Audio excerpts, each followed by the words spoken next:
देश के महान समाज सुधारक, लेखक, दार्शनिक, विचारक महात्मा ज्योतिबा फुले, जिन्होंने भारत की आज़ादी से पहले ही अनेक क्रांतिकारी काम किए, खास तौर पर महिलाओं और दलितों के उत्थान के लिए जिन्होंने जीवन भर काम किया, ऐसे महात्मा ज्योतिबा फुले को पटना ने याद किया।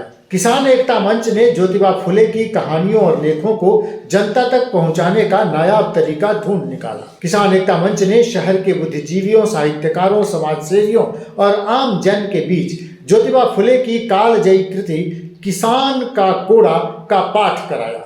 आयोजकों का मानना है कि किताबों को पढ़ने से जो किताब को पढ़ रहे हैं वही उसके मर्म को समझ पाते हैं, लेकिन जब सामूहिक रूप से कहानियों का पाठ किया जाए तो एक साथ सैकड़ों लोग उस कहानी या लेख को समझ पाते हैं, सुन पाते हैं। इसी सिलसिले में पटना के अंबेडकर शोध संस्थान के हॉल में ज्योतिबा फुले की कालजयी कृति किसान का कोड़ा का पाठ जाने माने शिक्षाविद राणा प्रताप सिंह ने किया। इस मौके पर बड़ी संख्या में जुटे लोगों ने किसान का कोड़ा के पाठ को सुना और उसके मर्म को समझा। 19वीं शताब्दी के बड़े ही महान हस्ती थे महात्मा फुले। इनके बारे में शायद अब बताने की ज़रूरत नहीं रही है। इनको अब राष्ट्रीय सम्मान के साथ साथ पहचान भी मिल गई है।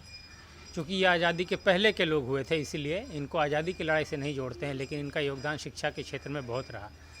अपने ज़माने के बहुत ही संपन्न व्यक्ति थे और उन्होंने अपनी सारी संपत्ति शिक्षा के लोगों को शिक्षित करने में लगा दी। इनकी पत्नी, जिन्हें हम माता सावित्रीबाई फुले के नाम से जानते हैं, वो बढ़ चढ़ के इन्होंने अपने पति का साथ दिया और लड़कियों के लिए पहला विद्यालय स्थापित किया।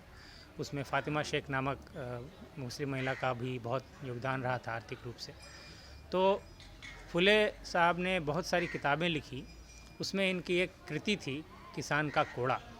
उसी को आज हम शिक्षा लोगों को शिक्षित करने के लिए उन्हें किताब तो बांटते हैं, लेकिन एक जो व्यवहारिक शिक्षा होगी कि हम उन किताबों का, उन कहानियों का पाठ पब्लिक में करें, उस पर सवाल हो, चर्चा हो, ताकि उसमें जो संदेश है वो पूर्ण रूप से लोगों के मस्तिष्क में जाए।